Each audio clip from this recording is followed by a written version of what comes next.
Longines Hydroconquest 39mm is the pinnacle release from Longines this year, and I believe, in my opinion, it is the budget OMEGA Seamaster.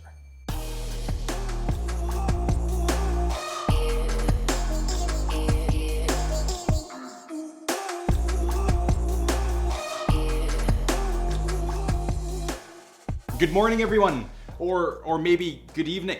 To be honest, I have no idea what time it is for you, but I hope you're having a good day. Welcome back to Time on the Wrist at Chisholm Hunter. My name is Harrison, as always, and today we have the much anticipated, much requested Longines Hydroconquest 39mm. The comments have been rammed in the last couple of videos requesting this specific model.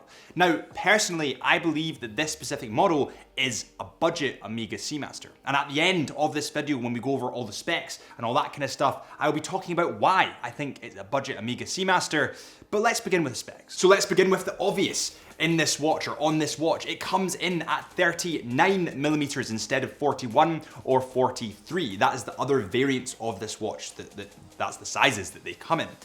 I love this change. I seriously do. I think that the Longines Hydroconquest range, the little tweaks and changes that they are making open it up to a wider market. It opens it up to slimmer people like me that have 6.5 inch wrists and maybe wouldn't go beyond the 42 mark.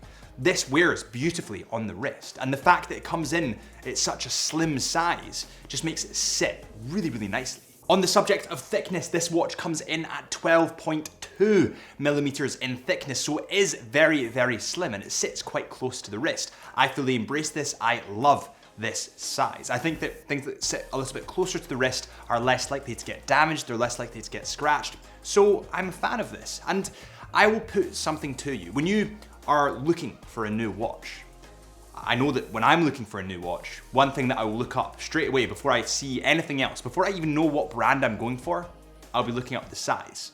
So the fact that they've reduced the size down to 39, it just opens it up to a wider range of people, to a wider range of watch enthusiasts, and that's cool. I wish OMEGA would do the same. This model comes in stainless steel, and it has a combination of polished and brushed stainless steel. The bracelet has 3 links, and the middle link is polished and the sides are brushed. Now, personally, when it comes to diving watches, I prefer them on either a rubber or a NATO strap. My current OMEGA Seamaster has that rubber, and also I've put it on the NATO strap now, but it has both. I just think that with a diving watch, with a sports watch that's meant to be outside, it will get slightly scratched, and I have ADHD, so when I see scratches, I just can't take my eyes off of them. So I would put this on the rubber strap if it was me, but I suppose it's your choice. The lugs on this model are quite elongated and elegant, and they seem to wrap around your wrist quite nicely. Now, actually, something that I have to say is in the bigger versions, the crown and the crown guards are slightly too big for me. I've said this in previous reviews. I've said that they're just slightly too intrusive in my opinion, but on the 39, they are perfectly sized. They're not too intrusive, they're very easy to turn, and they look really handsome. I've always liked the design of this watch. I just thought it was that slight bit too big, but this works. The clasp on this model, the clasp on the bracelet, is made from brushed steel instead of polished. Now, the good thing about brushed steel is it shows scratches less than if it was polished steel. The good thing about this is that if you think about, if you're working at a desk, I work at a desk a lot, I edit a lot of videos for you guys, and I'm moving my wrist around the desk pretty much all day, the first thing that is going to get scratched is the clasp. So the fact that you can see scratches less on brushed, it makes more sense to me. That I like this detail. Then you have the safety latch just here with the little Longines logo on it, and also the clasp just here, the deployment clasp just here. I like this clasp, but I would rather the rubber strap. I'm not sure about the safety latch just here. I think it's high quality. I think it's great, but I think that I would like to see it in a butterfly clasp or just change it to the rubber. This model is water resistant to 300 meters, which for the size is pretty spectacular. I mean, if you think of the OMEGA Seamaster, for an example, it is also 300 meters water resistance, but it's 42mm and quite a bit thicker. So the fact that this is the same water resistance is pretty good. And by the way, if you enjoy these videos, please hit that subscribe button. We would really, really appreciate it, and it's only one click away. Moving quickly onto the bezel and the face of this model, or actually let's start with the glass. It has sapphire crystal glass. Now, a couple of my watches in my collection have sapphire crystal glass, and it's brilliant. It's ultra durable, and I've not got one scratch on any of my watches that have it. It's just a brilliant material to use, and that's why most people or most watches in the industry use it, because it is so durable. Moving on to that bezel, it has a blue bezel, a dark navy blue bezel, and this has white numerals and indices on that bezel, and they're highly readable. They're brilliant, and it also has a dot loom on the top of the bezel at the 12 o'clock mark because it is a fully functional dive watch. Now, something quite interesting about this bezel is the teeth are very, very prominent. And when you think about it, when you're a diver and you have thick gloves on or a thick wetsuit, you need prominent teeth in order to turn that bezel. When you compare this to the OMEGA Seamaster has kind of grooves instead of teeth in the bezel. And actually, it's harder to turn than the Longines Hydroconquest bezel. But I prefer the design of the OMEGA Seamaster's bezel. It's give and take, and it's what you want to go for, but functionally, technically speaking, the Longines kind of wins. Being a ceramic bezel, it actually is a lot more durable than, of course, steel bezels. Now, a lot of watches in the industry are gravitating towards the ceramic bezel, which I really, really like because I'm a bit more clumsy, but I do think it's kind of the end of an era.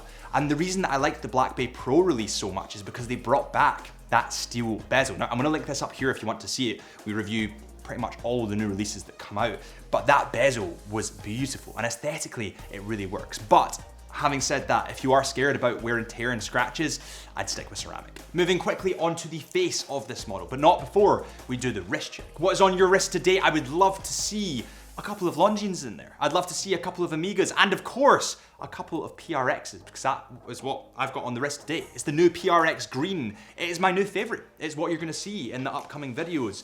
This is the end of OMEGA Harrison, and it's the start of PRX Harrison. The face on this model is bright blue, and it has a sunray pattern running through it. Now, this is brilliant because when you reflect it in the light, it changes color, and it kind of has textures of dark, but also textures of light blue dial. I'm a really big fan of this, but what I'm a bigger fan of is the hands. The hands are polished in silver, and they're highly, highly polished, and so are the indices. And this reflects the light wonderfully. It makes this watch highly, highly readable and a diving watch at its core. The date window on this watch is, of course, at 3 o'clock. I've said this once, and I'll say it again. I would love to see this Longines Hydroconquest without a date window, dateless. And I think with all the little changes and tweaks that Longines are making, that might be something to consider in the future. And that's part of the reason why I'm reserved to buying a Longines. If they release a version, I want to make a bet with you. If they release a version without a date window, I'll buy it. At the 12, 6, and 9 mark are very bold, very big numerals. And if you think about when you're diving with this watch, and obviously it's a 39mm, it's a little bit smaller, it does need to be highly readable. So I like the fact that they've kept those big, bold numerals. I would just love to see the 3 o'clock mark where that date window is, but who knows, maybe it'll come soon. The Loom on this watch is absolutely brilliant. But enough of me talking about it, let's show you. As you can see here, the Loom shines bright, and there is that little splash, that little dot on the bezel. Now, actually, our torch, our flashlight that we normally loom these watches up with, has just died, but it's normally a lot brighter than this. Now that we have done the Loom, it's time to move on to the weight of this model. So, the weight of the Longines Hydroconquest, this is the silver version, or the steel version with no links taken out the bracelet, comes in at 167 grams. Now, just for a comparison, because I know that a lot of these watches that we weigh and that we review aren't actually out yet, I'm going to get my new Tissot PRX green dial on the scales. I've taken 4 links out of this watch, and it comes in at 131 grams. Moving quickly on to the movement of this model, but before we go on to the movement, we have something really, really important to say. This is seriously important. Chisholm Hunter are actually authorized retailers for Longines watches, and if you want to pick up your Longines watch, then head to chisholmhunter.co.uk. The movement in this model is, of course, fully automatic. It's the caliber L888 movement. It is a self-winding mechanical movement, beating at 25,200 vibrations per hour. This movement has approximately 72 hours of power. Now, think about the power reserve and then think about the price, because that is fantastic. This full package, the whole of this watch comes in at £1,500, which is considerably cheaper than the OMEGA Seamaster 300m diver. So let's talk about why I think this is the alternative, why I think this is a budget OMEGA Seamaster. The Longines Hydroconquest has the same sporty feel as the OMEGA Seamaster. Fair enough, the style might be slightly different, but the essence of a diving watch is still there. And this is under a half of the price of the OMEGA Seamaster. Fair enough, you might not have a METAS certified movement, but it is still a brilliant movement from Longines. It still has 300 meters of water resistance, which is the same as the OMEGA Seamaster. I'm pointing over there because it's in my bag. As we actually stay there. I got it. This is literally, it's upside down. This is it here. Now that I have the Seamaster in one hand and the Longines in the other, listen, there's a lot of differences here, and a lot of them are stylistic. I mean, the Longines that I have in my hand comes in at 39mm, the OMEGA comes in at 42. Do you have bigger wrists or slimmer wrists? That's how you would decide that. The OMEGA has a 6 o'clock date window, which I prefer. It also has an open case back, and the movement is of course COSC and METAS certified. But for your money, you are getting a lot of the same features on the Longines as you are on the OMEGA, and you are paying over pretty much 3 times the price for the OMEGA. What I would love to see from OMEGA is some diversification in the range. I mean, they have 42mm, but they don't have 39, and they don't have anything in between. And I love OMEGA. I own one. It is my watch. It's my go-to. I'm quickly becoming known as the OMEGA guy. But they just don't seem to be changing enough in their models. The color changes, the green color change, that was brilliant. But I would love them to reduce that case size down a bit. Maybe make a couple of tweaks and a couple of changes. Maybe take that date window away. That's what I would like to see from OMEGA, and that is why I think this is the alternative, is the budget OMEGA Seamaster. Before we go any further, we actually do have a really important announcement, a bit of a more serious announcement. We are getting scammers commenting everywhere. They're using the Chisholm Hunter name, but they're also using my personal YouTube name, Harrison Brown. So please do not fall for any of these scammers. They're commenting, messaging, telling you to message a Telegram group. We will never do that. We will never request money from you. We will never request personal details from you. So please don't believe these scammers, whoever they are. And if you can, please report them or let the community know that they're there so that nobody falls for them. But on a more cheery note, thank you so much for watching this episode of Time in the Wrist at Chisholm Hunter. My name is Harrison, as always, and I've returned from Italy. There's 2 Chisholm Hunter specials, that was 4. There's 2 Chisholm Hunter specials coming to you very, very soon. Make sure you hit the bell, and I will see you very soon.